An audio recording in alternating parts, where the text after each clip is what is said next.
Hello, everybody, and welcome to part 2 of lesson 3 on supply. What is supply? Supply is the amount of goods available at a particular time. And unlike demand, supply is controlled by producers. And that's honestly why we talk about it after we talk about demand.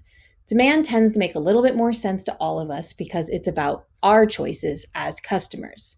Supply can sometimes be a bit more confusing because we have to put ourselves in the place of business owners or producers. Similar to demand, there is also a law of supply. But the law is actually a different type of relationship. While demand is an inverse relationship, supply is a direct relationship, meaning as prices begin to increase, producers are usually more willing to supply more.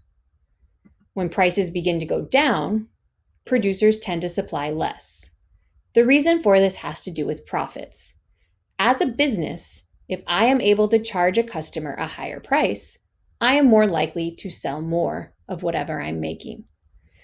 If I have to charge people a lower price, then I am less likely to want to make as many. My goal at all times is always to try and make as much money as possible. How do we determine supply? We do it the same exact way we determine demand. We do it through a supply curve.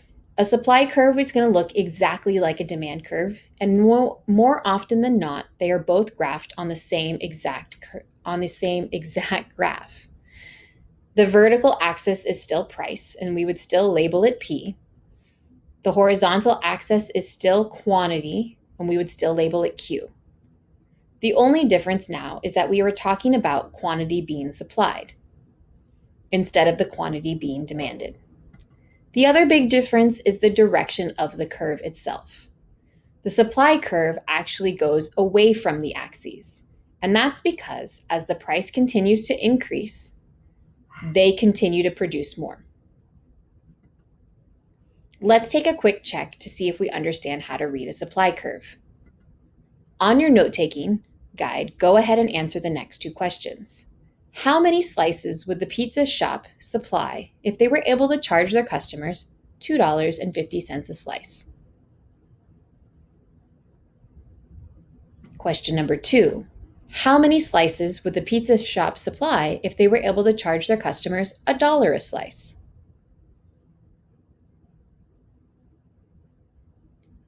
Hopefully you were able to see that at $2.50 a slice, the pizza shop would be more willing to produce more pizza slices because they know they would make more money. At $2.50 a slice, the pizza shop would be willing to make up to 2,500 slices a day. If the pizza shop was only able to convince their customers to pay $1 a slice, though, they would be willing to only make 1,000 slices a day.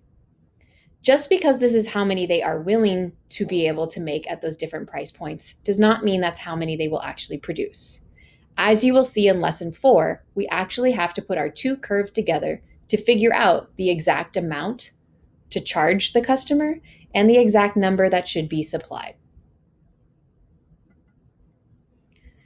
Supply curve can also shift, just like a demand curve. It shifts exactly the same way as before. If for some reason the supply quickly increases, the supply curve itself will still move to the right. You will notice that this is a little bit confusing though. S stands for the original supply curve, and S2 stands for the new one. S2 is underneath the original supply curve. For most of us, when we see something underneath something else, we usually assume it's because it's lesser than. But this is actually an increase.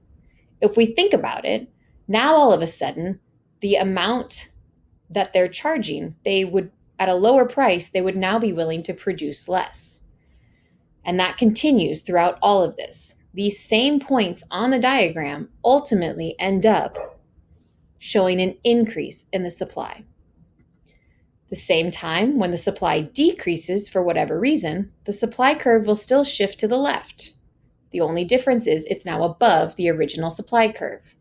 If S1 is our original supply curve and S2 is our new supply curve, you will notice it did move to the left, but it is now above it.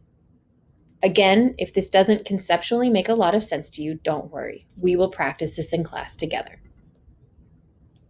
The last thing we're going to look at today are the supply shifters. Just like demand, there are certain things that can cause the supply to actually shift completely to the left or right. Most of the reasons for supply shifts, though, are related to the cost of production. So this is where coming up with the factors of production will be important to remember. Why does it matter the cost of producing more of any good or service?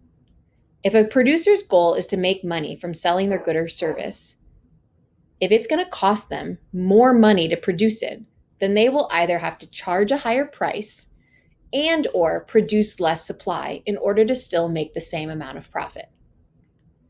If it's going to cost me more to produce something, I am going to probably make less of it. At the same time, if it costs me less money to make it, if I am able to find some quicker or faster or cheaper way to produce my product, then I am actually more likely to charge a lower price, and therefore more people will buy it, and then I will more likely then produce or supply more.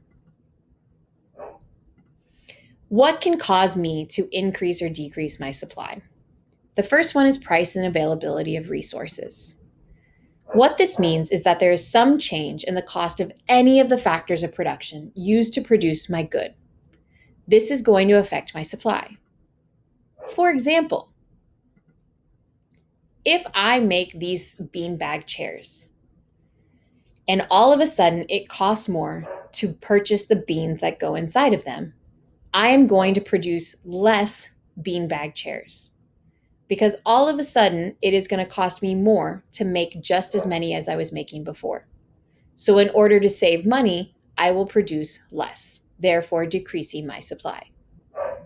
At any point, the factor of production increases in price, I will decrease my supply. Another reason for my supply to shift left or right would be because of technology and efficiency of production. If I am able to produce a good at a faster rate because of new technology or because I come up with a new plan or system of production, it will cost me less to produce that good, which will then increase my supply. For example, when we were able to start automating the process of producing automobiles, we started to see the decrease in the cost of cars in this country. Part of the reason for that was it was costing the businesses less to produce an automobile using a machine. Machines don't require living wages, they don't require health care, they don't require the same safety standards in the building. And because of that, it was costing them less money to produce the cars. Therefore, they could decrease the price of the automobile. By doing that, they were willing then to increase their supply. They just were able to increase it because they could produce it faster.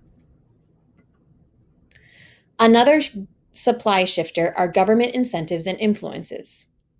By either charging companies a fee or providing them with funding, the government can encourage or discourage an entrepreneur or industry to increase or decrease their supply or good. There are 3 different types of government incentives and influences. The first one is a subsidy. A subsidy is when the government pays a business to produce more of its particular product. We see this happen all the time when the government is trying to push a particular agenda. During the Obama administration, we saw the government provide subsidies to solar companies. The government provided extra money to companies that produce solar panels. By doing that, they increased the supply. Another thing the government can do is they can charge an excise tax on a company when they're trying to reduce the production or sale of a particular good. For example, cigarettes. As more and more science came out throughout history to show that cigarettes were dangerous to all of us, the government started charging cigarette companies excise taxes. For every cigarette or case of cigarettes that they produced, the company had to pay a tax back to the government. By doing that, for a short period of time, the supply began to decrease. The last one is a regulation. A regulation occurs when the government steps into a market to affect the price, quantity, or quality of a good. It usually ends up increasing the cost of production, which then decreases supply. For example, In the 1970s, when the Clean Water Act was passed, all major factories in the United States of America had to put filters into their factories so that when they released waste from their factories, it did not pollute the water. By doing that, it forced the factories to have to spend extra money to filter out their waste. Because of that extra cost, we actually saw a decrease in supply for a period of time. The last three supply shifters are the global economy. Sometimes when something happens in another country that we receive products from can affect the supply of goods here in this country.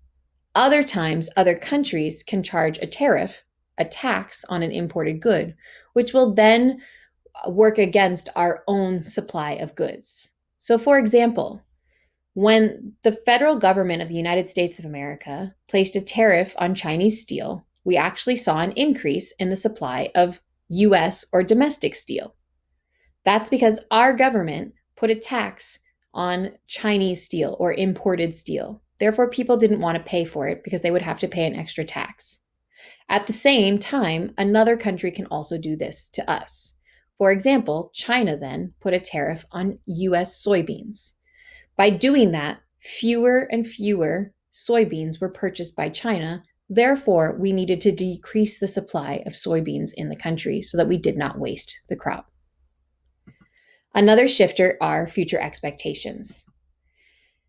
If a company believes it can get a higher price at a later time, they will reduce the supply now and increase the supply later. For example, if I owned a clothing company and I knew that most people wore coats in the months of November, December, January, and February, I will reduce my supply of coats during the summer months, and I will increase my supply in the winter months because that's when I know I can charge higher prices. I will not be able to charge as high of a price for a big wool coat in the middle of the summer, and therefore I will only produce a lower supply. The last of the supply shifters is the easiest one to understand, and that's the number of suppliers. If there are more firms entering a market that supply that good in the overall market, then we will see a supply increase. For example, if 4 more boba tea shops opened up in Pittsburgh, there would be an increase in supply of boba tea because there would now be a higher number of suppliers in Pittsburgh. If all but one of the boba tea shops closed in Pittsburgh, then all of a sudden the number of suppliers would have decreased, which will also then decrease the supply of boba tea in Pittsburgh. That is our lesson 3. Please, please, please write down whatever questions you came up with from this lesson. And don't worry, I promise we will go over how this all looks in real life.